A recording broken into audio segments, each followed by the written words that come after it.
The last one, Dave, and this is probably the one that's nearest and dearest to your heart. Your boy Justin Herbert. Is he gonna get his Is he gonna get his coach of the future? Like Anthony Lynn, he gone.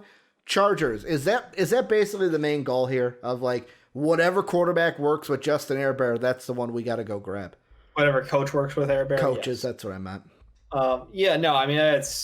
Don't fuck this kid up, man. He is a stellar quarterback. He looks so good out there, and I'm like, literally, if you had a competent head coach this year, they probably tack on 3 more wins, maybe 4. And that's me just being conservative about it because they blew games left and right. It was their legacy of the year.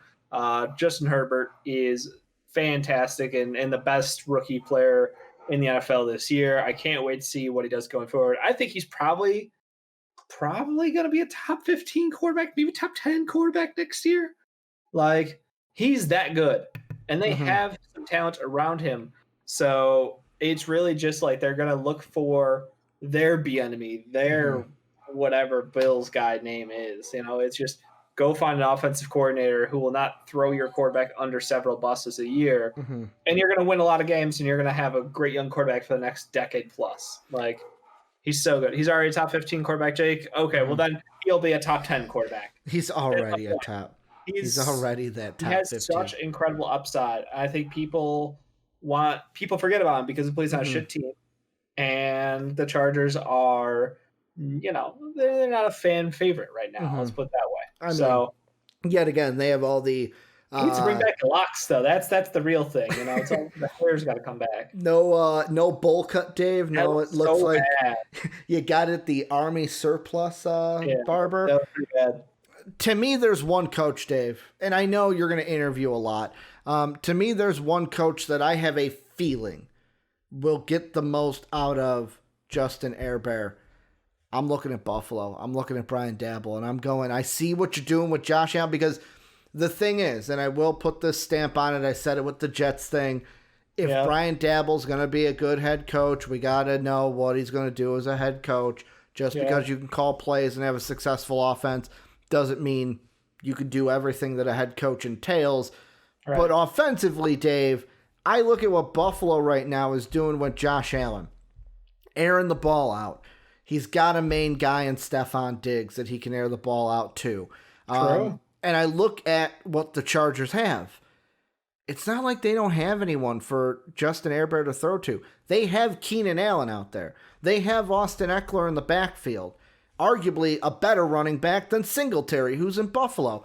Yes. So I look at it and I go, that's got to be the guy, right? Like, the question is, if you took Josh Allen out and you put Herbert into Buffalo's offensive scheme, how successful do you think Herbert is? I think he could be just as successful as Josh Allen down the line.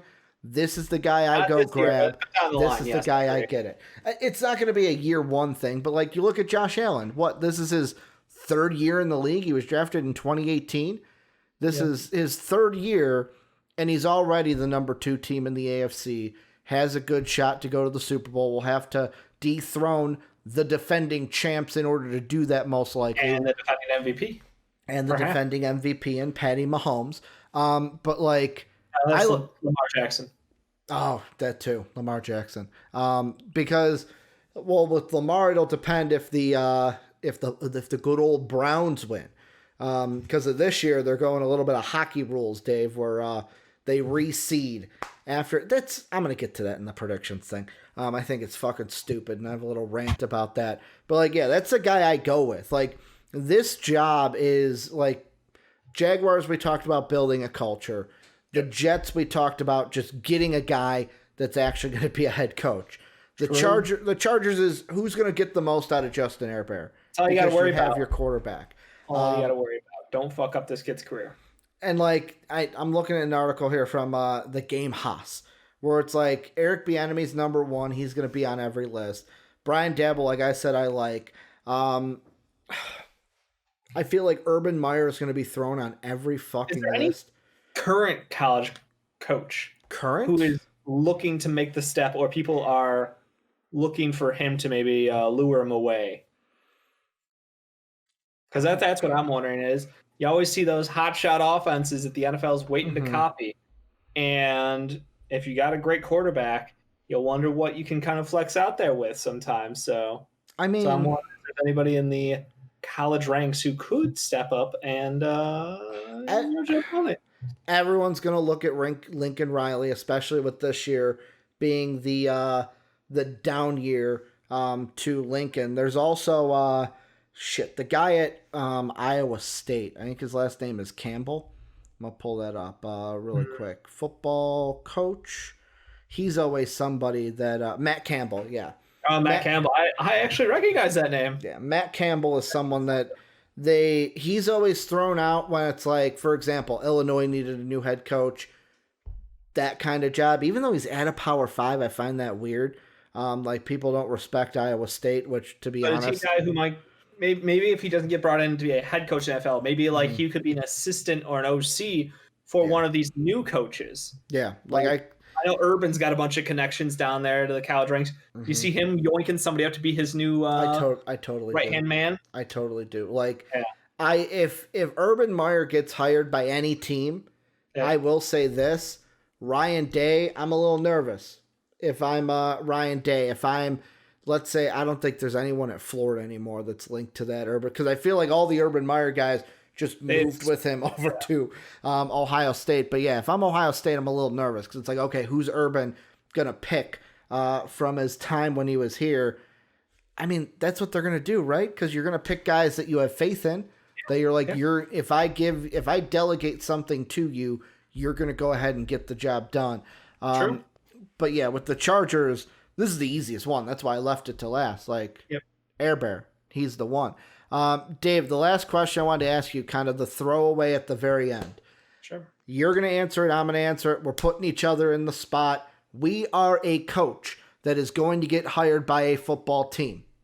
You got it, Chief. Who's the best job? Is it the Jets? Is it the Chargers? Is it the Texans? Is it the Falcons? Is it the Jaguars?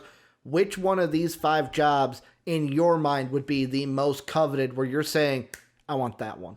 If I'm being honest, probably would take the Jets at this point. I mean, the Chargers one would be my favorite player. So out of that grouping, at least I would be able to coach Air Bear, which would be great. So I'm gonna change my answer directly over to the Chargers. I take it all back.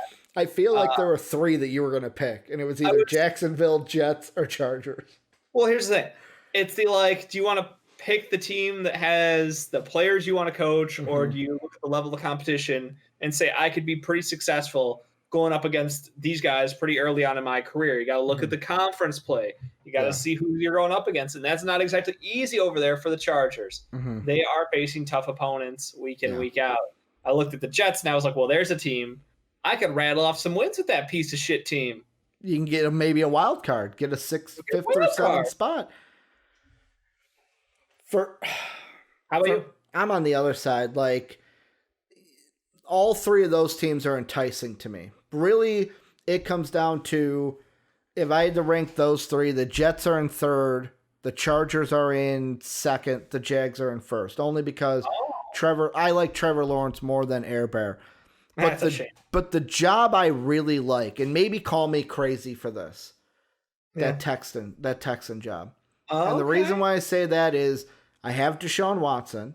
Yeah. I have a fucking defense, too. I have J.J. Watt on that defense. He's getting older.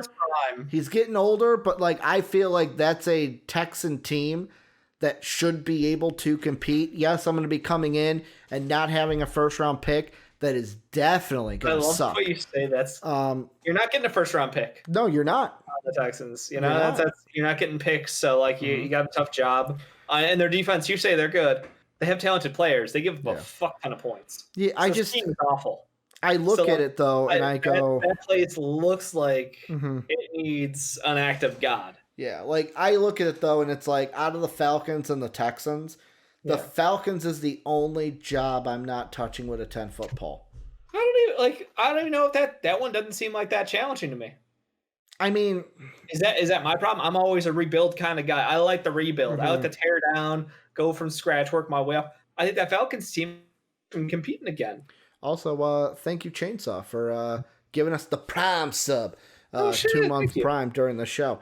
The thing with the Falcons is, even if you the question with the divisions too of the Saints, I feel like the Falcons and Texans are going to have similar questions about their divisions, where the Panthers and the Jaguars aren't going to make an immediate jump early. However, the Jaguars are going to be a team that maybe in 3 years they're towards the top of the division rather than at the bottom. The Saints and Colts fall into the same category. Drew Brees is probably going to retire. The Colts, are they going to get Carson Wentz? Are they not going to get Carson Wentz? What are they doing at quarterback? If they don't have a quarterback, that's going to really affect their team going downward. And then basically it's like, out of which team, the Titans or the Buccaneers, if you think Tom Brady's even coming back next year and what that team's going to look like a year older with Tom Brady. I don't know. I just look at it and I go, I have more faith in maybe the Colts not finding their guy at quarterback than I do going up against the Saints, who, even with Taysom Hill, they win without Drew Brees. They find a way to win.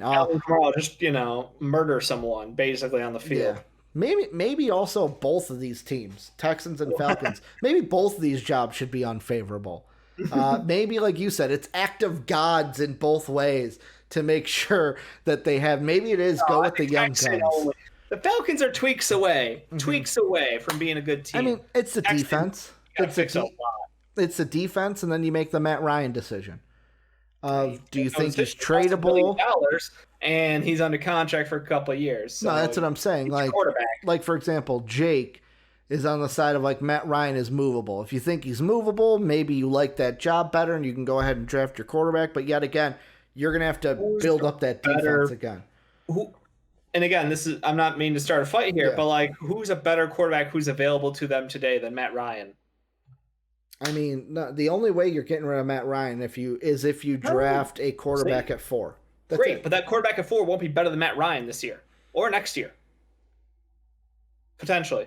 I mean, I'll ask you this: if they get Justin Fields, do you think Justin Fields in year 2 won't be better than what Matt Ryan is? I think it'll be close. Okay. Because I think people underrate Matt Ryan. Matt Ryan can still sling it. Because that's Matt Ryan has had an elite wide receiver his entire career, though. Mm-hmm. Yeah, and I mean, you still have him. Julio's going to be there. Do you trade Julio? Does a new coach come in and go, "We got to trade Julio. We got to get him out of town. Maybe free up some stuff." I'm not saying they do that. Atlanta fans don't come after me with pitchforks. You're trying to get Atlanta to come burn you down. I'm just saying it because he's been in the trade rumors before. He's been there. So I mean. Maybe both those are the hardest. Maybe it is the Jets, the Chargers, and the Jaguars that are those should be the most enticing because you either have your young quarterback or get your young quarterback. Exactly. You got freedom. That's the important thing.